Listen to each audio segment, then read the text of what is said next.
Então, o que isso quer dizer? O que isso quer dizer? Que o bicho vai pegar. Me falaram que é algo difícil de acontecer, tá? Mas está sendo aí comentado lá dentro um dos nomes analisados para ser técnico do Sub-20. Eu sou a favor, tá? Porque o próprio Klaus, não sei se o Klaus pode escrever aí, o Klaus entrevistou o Renato Augusto e perguntou se o Renato Augusto tinha vontade de ser treinador, tá? E eu lembro que o Klaus me contou que ele disse que não queria, ou queria. Agora, eu lembro que eu falei, Klaus, mas ele falou outra coisa outro dia. Porque ele anda falando aí por aí agora que ele quer ser treinador. Acho que ele deu entrevista pro Klaus, falou que não queria, e depois falou que queria. Então, assim, já deu para perceber que o Renato tá meio confuso nesse sentido.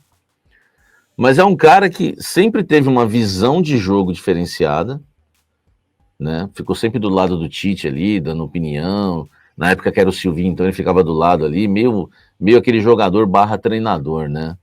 Mas nem sempre esse tipo de jogador também vai ser treinador. Tá? Por exemplo, o Ricardinho. O Ricardinho, ele era um tipo de jogador que os jogadores não gostavam muito dele. Porque ele era muito fechado com a comissão técnica, com diretoria. Ele tinha uma outra visão. Ele já tinha um olhar meio de executivo. O Ricardinho hoje que está como comentarista da Globo. O Ricardinho não deu certo como treinador. E tem uma visão de futebol, assim, que ele tinha quando jogava, que era maravilhosa. O Alex Cabeção, né? Não sei se pode chamar ele assim. Eu sei que ele ficou doente quando chamavam ele de Alex Sotan, né? Isso daí foi uma maldade que ele falou que sentia aquilo. Fala-se nele, mas até hoje o Alex não chegou no time principal. Quanto tempo já que o Alex começou a carreira de base e até hoje não chegou num clube de Série A? Como o Felipe Luiz, por exemplo, que, né, foi comendo etapas, né? Então não quer dizer, né? Não quer dizer que o Renato Augusto, tá? O Renato Augusto, apesar de ter sido um cara de uma visão privilegiada no campo e até ali ajudando o treinador às vezes no banco de reservas, não quer dizer que ele vai ser um grande treinador. E aí eu posso usar os exemplos ao contrário. Vanderlei Luxemburgo foi perna de pau, um dos maiores treinadores que a gente já viu aqui no Brasil. O Tele Santana, um dos maiores também, entendeu? Filipão, perna de pau, um dos maiores treinadores que a gente já viu aqui no Brasil. Tite, perna de pau, um dos maiores treinadores que a gente já viu aqui no Brasil. Tudo bem, vai aparecer alguém que vai falar, não, o Tite jogava bem, jogava nada. Tipo o Dorival Júnior também. O Dorival Júnior era bom volante, nada mais do que isso, ele era o Júnior. Eu lembro, jogou inclusive com o Neto, tudo no Palmeiras. Eu lembro dessa época. Não quer dizer que o cara tinha uma visão privilegiada, né? Que ele vai ser um grande treinador. Então, assim, o Renato Augusto, eu aprovo pelo seguinte. Primeiro, o cara tem que estar estudando, já está no nível avançado dos cursinhos da CBF. Mas aquele cursinho da CBF, meu amigo, você sabe, né? Não dá para dizer muita coisa também daqueles cursinhos da CBF, né? Então, deixa para lá a questão do cursinho da CBF, tá? Não dá pra gente se empolgar muito com esse cursinho, não, tá certo? Mas tem que ter por causa do diploma, por causa das licenças, enfim, aquela coisa toda, né? Então tem que fazer. Agora, é um cara que tem identificação com o Corinthians, tem bom caráter, a torcida gosta do cara, tá? A torcida gosta do cara.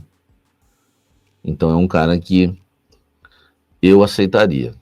E o Renato Augusto poderia ser uma boa, porque é um cara que ele não sentiria o peso se um dia o Corinthians precisasse promovê-lo, tá? Promovê-lo, não sentiria o peso.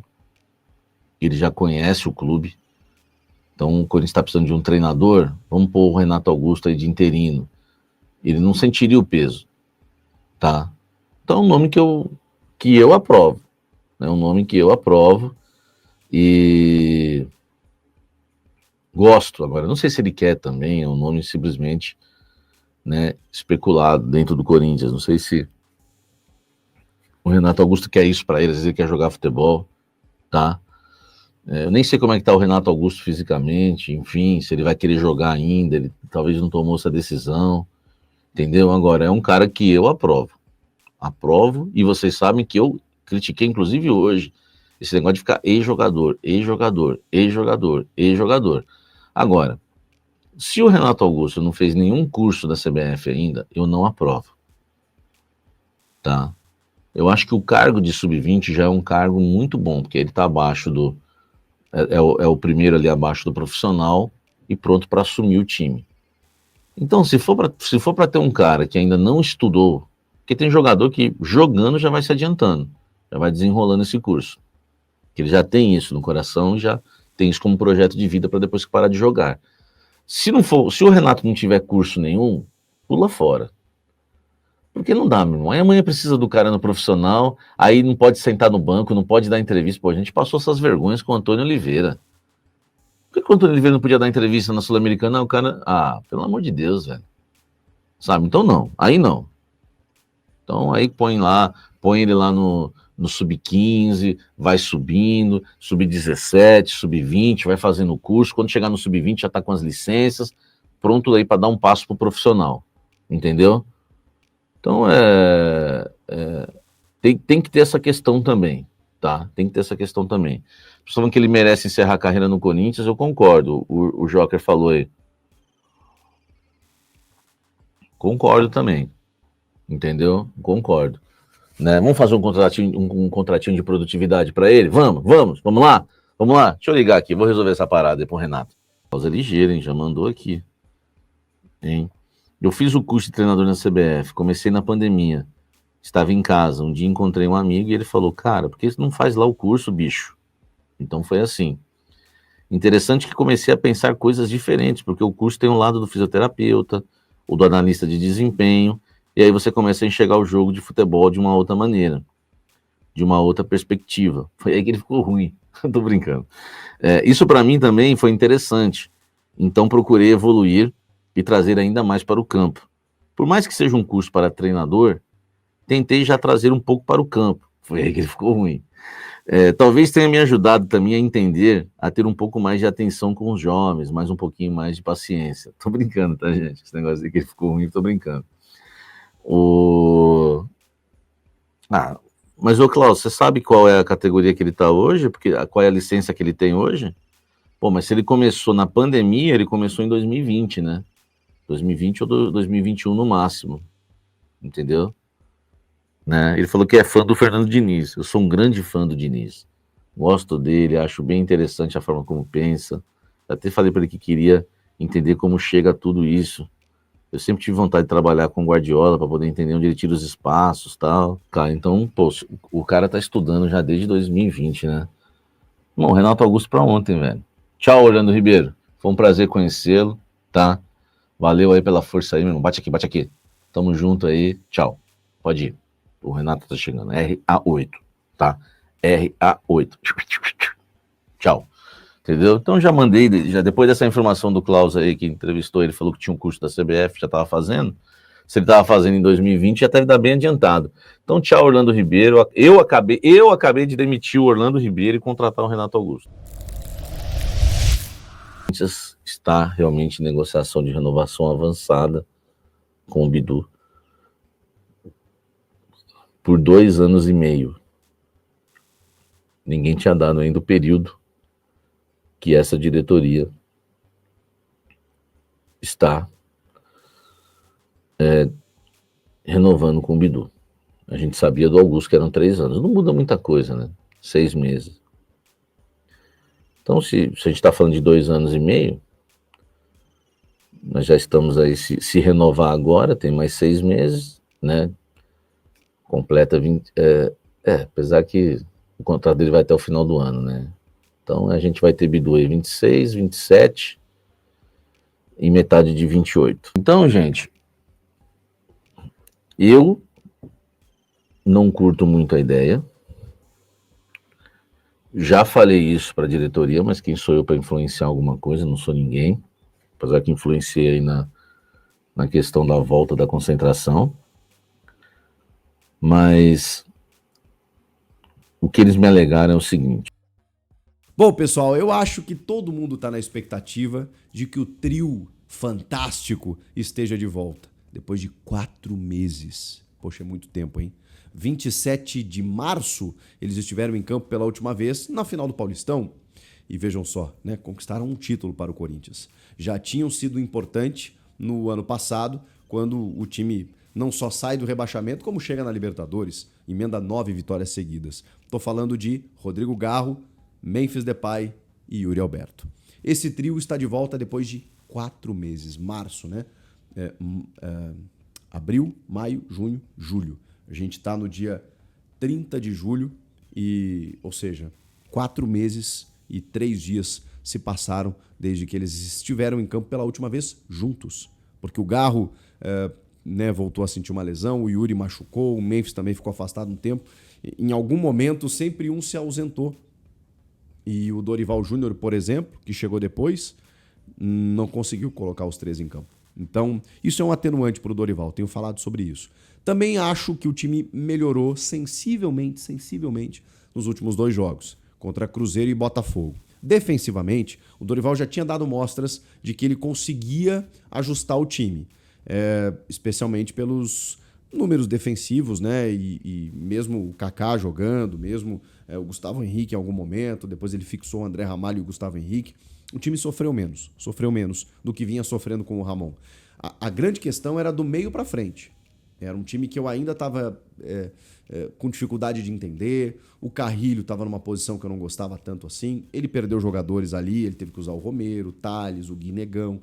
Então, a qualidade ela acabou caindo. Os laterais também acabaram indo muito mal, tanto que o Bidu acabou ganhando a posição do Angeleri. O Mateuzinho foi muito criticado. Quando ele não estava, o Léo Maná ainda mais. O Félix Torres chegou a fazer um ou outro jogo, interessante, mas depois acabou falhando também. Então, aí você chega à conclusão de que é melhor deixar o Mateuzinho por ali, melhor deixar o Matheus Bidu por ali. Eu acho que o Angeleri também poderia ser titular, não sei o que acontece, se é uma questão de treinamentos, de opção do Dorival por uma questão mais ofensiva do Bidu, não sei. Mas nesse momento, Bidu e Mateuzinho são os titulares das laterais, André Ramalho e Gustavo Henrique da defesa, e a partir do meio para frente, a gente começa a montar um time para tentar entender de que maneira o Dorival pode armar essa equipe contra o Palmeiras. Eu acho que estará de volta, até porque ele vai conseguir ter o trio ofensivo, o tripé, que tão bem funcionou sob o comando do Ramon, que é um volante abrindo o meio-campo, e esse volante que o Dorival testou o Maicon por ali, testou o Bidon muitas vezes, pegando a bola no pé do zagueiro, o Martínez muitas vezes. Esse volante é o Ranielli, não invente, Dorival. O Ranielli é primeiro homem, é primeiro volante, é o cão de guarda. É assim que ele jogou bem, inclusive, no segundo tempo contra o Botafogo. É assim que ele vem jogando bem e teve os seus melhores momentos no Corinthians. O Ranielli abrindo o meio-campo. Camisa 5 clássico. Ele tem que ficar ali na ponta do losango. Eu falei tripé, né? Porque a gente tá falando volantes. Então tem 2 vértices, né? Um volante aqui e um meia aqui. Então o desenho tático seria um losango com os 2 atacantes lá na frente. Ranielli abrindo o meio-campo. E aí tem uma expectativa de que você use o Martínez, até pela intensidade que ele tem. E aí na direita, ou o Bidon ou o Carrilho. O Dorival gosta muito do Bidon porque ele auxilia o Garro na articulação do jogo. Mas a gente sabe que o Bidon ele também tem dificuldades na marcação, no combate e na intensidade, no dinamismo do jogo. Eu sou um fã do Bidon, acho que ele tem qualidade, mas tem jogos e jogos. Eu acho que não é jogo pro Breno Bidon, esse jogo contra o Palmeiras. Mas é só uma sensação que eu tenho. Pode ser até que ele faça o gol da vitória, seja titular e faça o gol da vitória. Eu acho que o Corinthians sofreria mais no meio de campo se tivesse o Breno Bidon. E aí agora vocês vão se surpreender. Talvez, pelo momento técnico que viva, talvez André Carrilho não comece jogando. Isso não é uma informação, é uma leitura que estou fazendo e de certa forma, uma conformidade com o fato, porque eu sou, assim, alucinado pelo futebol do André Carrillo. Eu acho esse peruano fantástico. mas ele não vem bem. Desde que o Dorival chegou, ele não conseguiu ter o mesmo nível de atuação. E vou dizer mais até, fisicamente ele me parece um pouco abaixo. E o jogo vai exigir muito fisicamente. Então, eu não duvidaria se André Carrilho entrasse apenas no segundo tempo. Eu, de novo, gosto muito do Carrilho. Ele seria titular no meu time sempre. Mas eu tô pensando com a cabeça do Dorival e tô tentando entender o planejamento pro jogo. Eu acho que pode aparecer um Charles ali. Eu sei que tem torcedor agora que tá botando as mãos na cabeça. Pelo amor de Deus. O Charles no lugar do Carrilho. O Charles, ele é mais marcador, ele é mais perseguidor, ele é mais combativo. Tá, mas então você tá me dizendo que o Corinthians não vai armar o jogo, ele vai só marcar? Bom, ele tem pessoas para isso, né? Do meio para frente. Ele tem o Memphis saindo da área, ele tem o Yuri fazendo facão, ele tem o Garro sendo o articulador e ele tem Martins para carregar esse jogo e o próprio Charles. Se o Carrilho jogar, acho que o time ganha muito em qualidade técnica a partir dali. A questão é se o Carrilho vai aguentar o ritmo do jogo. Porque o Palmeiras, tendo Aníbal Moreno, Emiliano Martins, Lucas Evangelista, tendo essa galera, gente. E outra, o Palmeiras do Abel Ferreira, embora esteja fazendo algumas conexões por dentro nos últimos tempos, né, com o Maurício, o Facundo Torres não é mais um cara de beirada, ou ele mas ele cai muito por dentro para fazer essa combinação. Mesmo sem o Richard Rios, o Palmeiras tem conseguido isso nos últimos jogos. O Palmeiras é um time que gosta de jogar em transição. E por isso, fora de casa, às vezes se dá melhor do que dentro de casa. Porque normalmente em casa o time adversário detém a bola, que é tudo que o Palmeiras gosta. O Palmeiras rouba essa bola, parte no contra-ataque e surpreende normalmente seus adversários. Esse é o cuidado que o Corinthians precisa ter. Porque quando perder a bola para o Palmeiras, se tiver desarrumado, já era. Como evitar que isso aconteça? Primeiro, uma estrutura defensiva para você não se expor tanto. Segundo, o perde pressiona. Perdeu a bola no campo ofensivo, morde, faz a falta, combate, briga, masca até essa bola não sair. Porque se essa bola sair com qualidade num passe da intermediária, pro Facundo Torres, pro Sousa, pro Vitor Roque, que tá lá brigando com o zagueiro, se essa bola sair com qualidade, é mais difícil. Então, o Corinthians vai ter que armar uma estrutura para pressionar o Palmeiras nessa saída de bola e não deixar se criar. E quando o Corinthians estiver atacando e perder essa bola, precisa matar a jogada imediatamente. Porque se o Palmeiras conseguir encaixar um contra-ataque, é difícil segurar. Então, essa é a arma principal do Palmeiras, que tem um mecanismo muito, muito fácil de troca de passes, com Piquerez abrindo muito pelo lado esquerdo, com ora o Maurício, ora o Veiga, muitas vezes que entra no segundo tempo, finalizando da intermediária, com os espaços que os adversários dão. Então, todo o cuidado que o Corinthians tem que ter é nesse sentido. Mas o Corinthians, então, deveria entregar a bola para o Palmeiras? Não acho prudente. Primeiro, porque você joga em casa.